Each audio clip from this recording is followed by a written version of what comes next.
Je voudrais revenir sur la crise de l'État.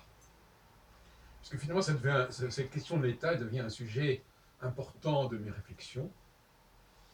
Ce qui ne m'étonne pas spécialement, puisque ma première formation a été à SAS en 65-66, et avec sciences politiques aussi, le droit constitutionnel et l'histoire de l'État.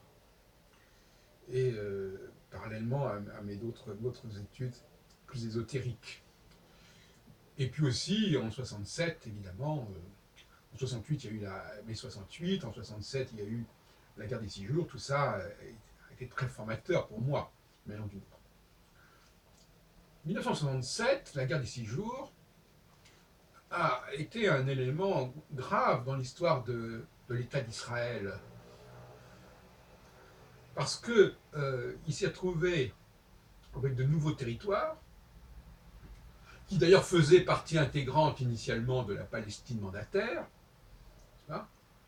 mais qui avait été enlevés en quelque sorte avec la création, avec l'Assemblée générale de novembre 1947 par l'ONU, qui disait non, les territoires qui ne sont pas dominantes démographiques judaïques constitueront un État arabe, alors qu'il y avait déjà eu un État arabe constitué par la Transjordanie sur la base, à partir même de ce territoire palestinien mandataire.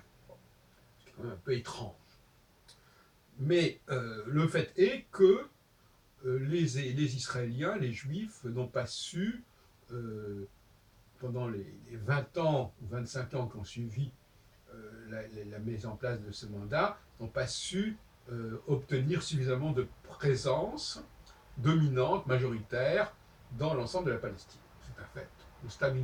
Ils sont restés minoritaires dans les lieux précisément de leur légitimité historique, ce qui est un peu paradoxal.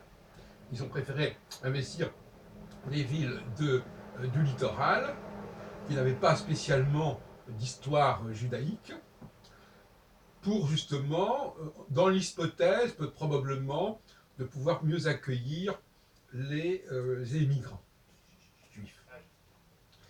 Alors 1967 permet l'annexion.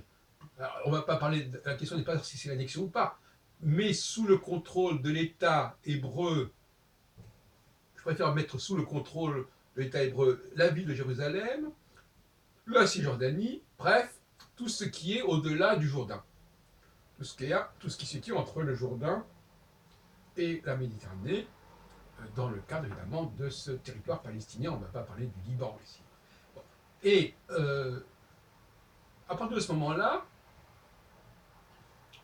on arrive à une situation de facto où les Juifs ne sont pas majoritaires, en tout cas ils ne sont pas les seuls à avoir une présence forte. Alors on me dira, oui, mais ces Juifs, ces États palestiniens, ils n'ont jamais été intégrés dans l'État hébreu. Bon, mais il y a effectivement aussi toute une minorité arabophone, qui fait partie de l'État hébreu. Bon, tout ça, ce sont des discussions un petit peu vaines. Le fait est que l'État hébreu a sous son autorité tout un ensemble de populations. Alors évidemment, les accords d'Oslo, l'arrivée de l'autorité palestinienne a modifié cet état de choses jusqu'à un certain point.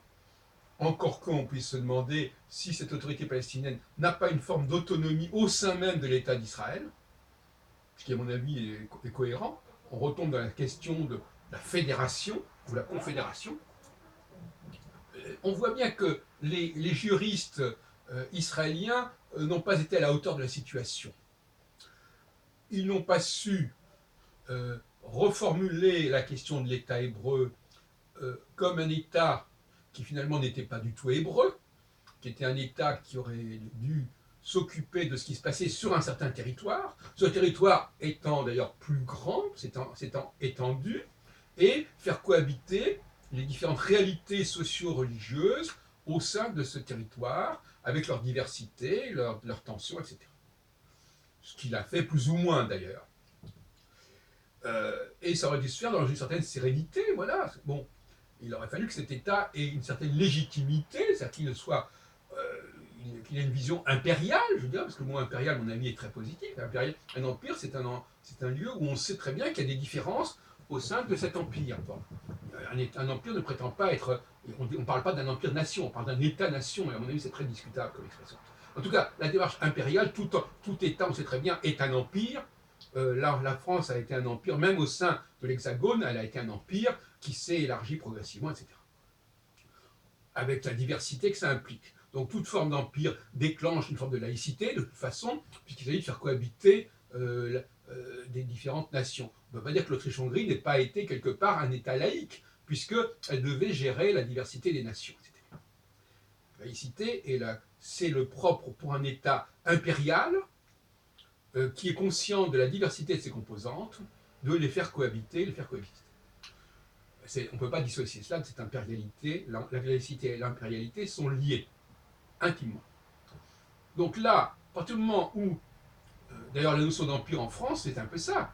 L'empire napoléonien, c'est aussi le fait que la France étende son territoire, ou en tout cas sa juridiction ou son autorité bien au-delà des frontières, et par conséquent, au bout du compte, il faut accepter une cohabitation des diversités linguistiques, etc. L'Empire napoléonien, c'est une sorte d'Autriche-Hongrie, quelque part. Donc, l'annexion de 67, enfin la victoire de 67, et on sait que le mot victoire est un mot ambigu, puisque la victoire de Hitler, c'est ce qui a permis à Hitler de mettre en œuvre son fantasme, sa dystopie sur la disparition d'une composante de l'État allemand, qui étaient les Juifs. Bon. Et ça, quand un État remet en question une de ses composantes, il commet un acte extrêmement répréhensible.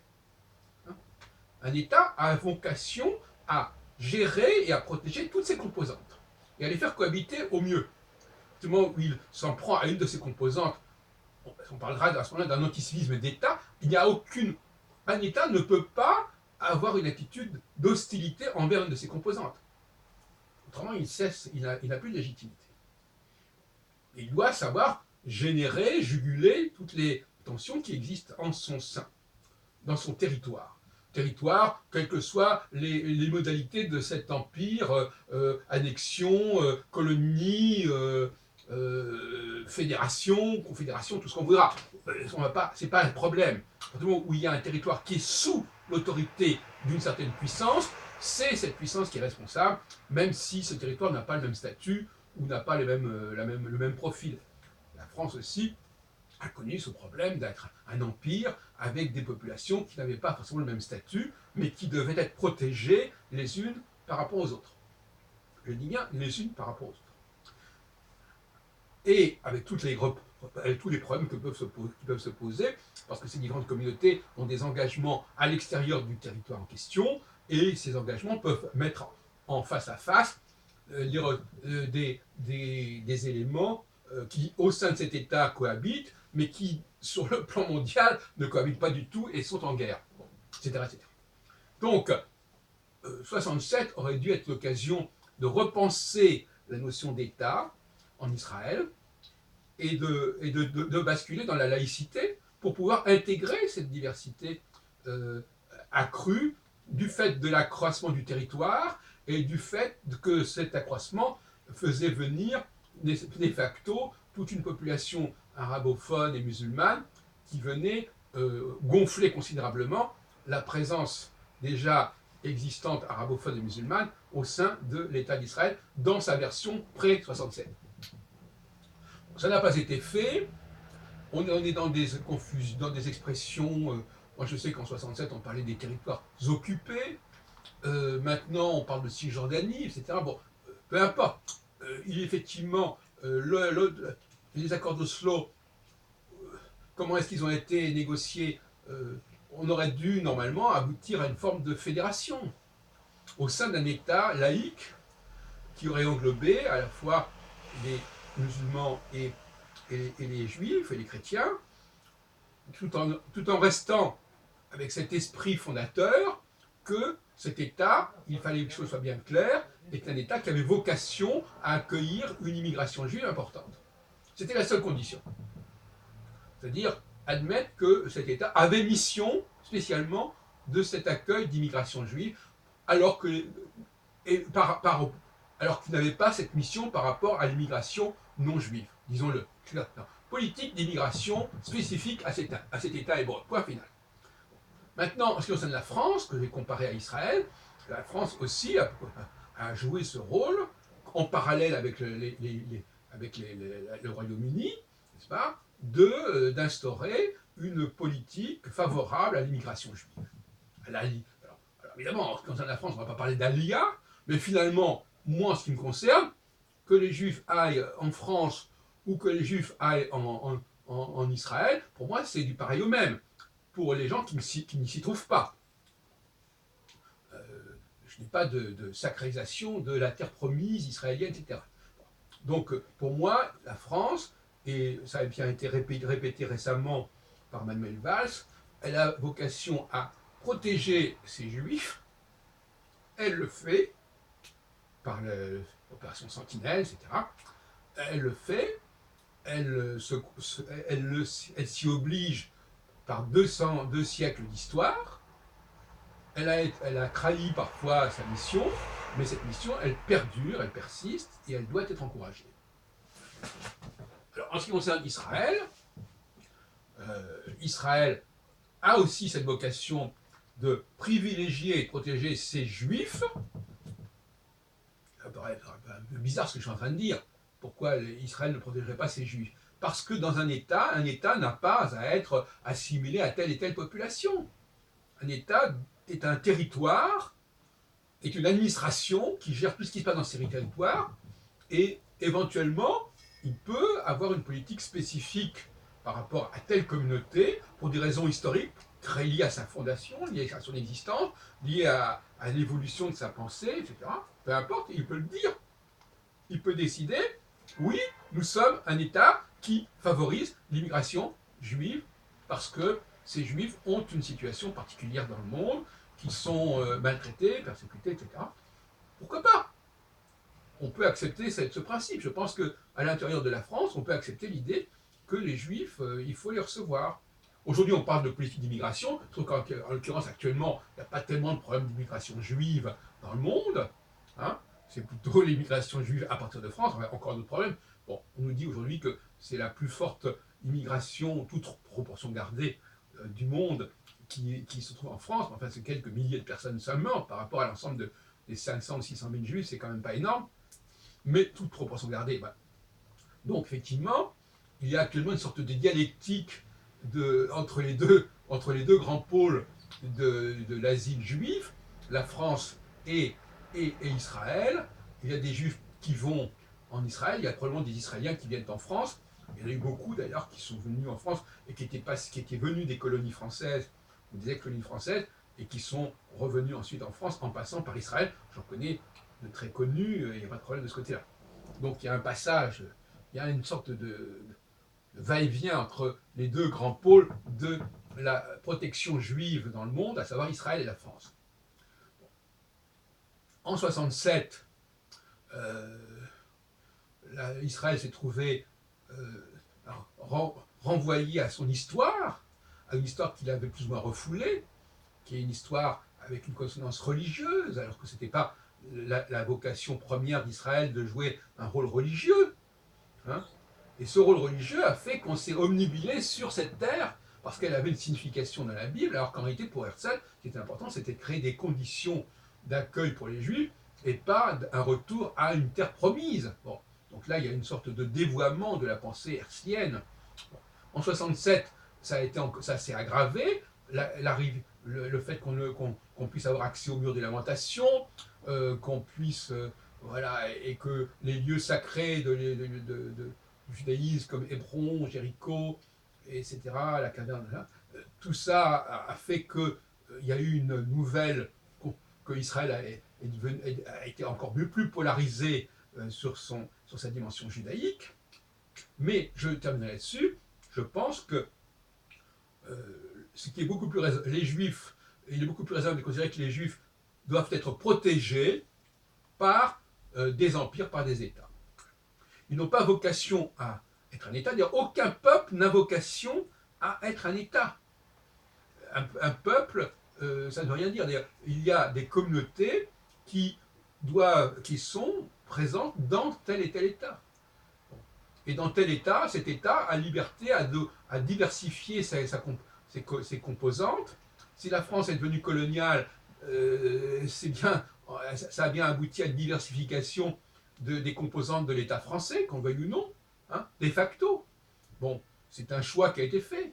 Si Israël a gardé ses territoires, normalement, ça aurait dû être aussi pour accepter de devenir beaucoup plus laïque, comme la France est devenue plus laïque, etc.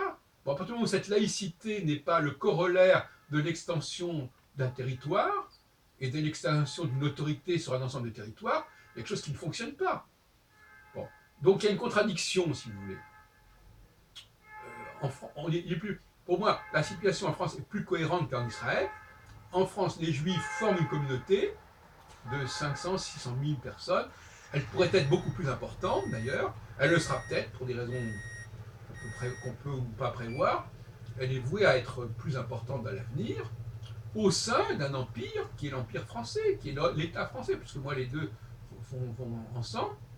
Voilà. Alors que la formule israélienne d'un État qui serait lui-même juif et qui devrait gérer lui-même sa propre communauté, ça ne tient pas debout. Il y a quelque chose qui ne fonctionne pas dans la conception même de l'État d'Israël sur le plan de la pensée politique. Ça ne tient pas debout. Un État, par exemple, pourquoi la France actuellement fait partie de l'Union européenne? Précisément parce que maintenant c'est l'Union européenne qui est l'État, en quelque sorte, et la France n'est plus qu'une composante de cette Union européenne, ce qui est beaucoup plus sain, finalement. Il n'est pas sain qu'un État soit identifié à une population donnée. Ou plus exactement, il est sain qu'un État soit identifié à un ensemble de populations et à un ensemble de territoires.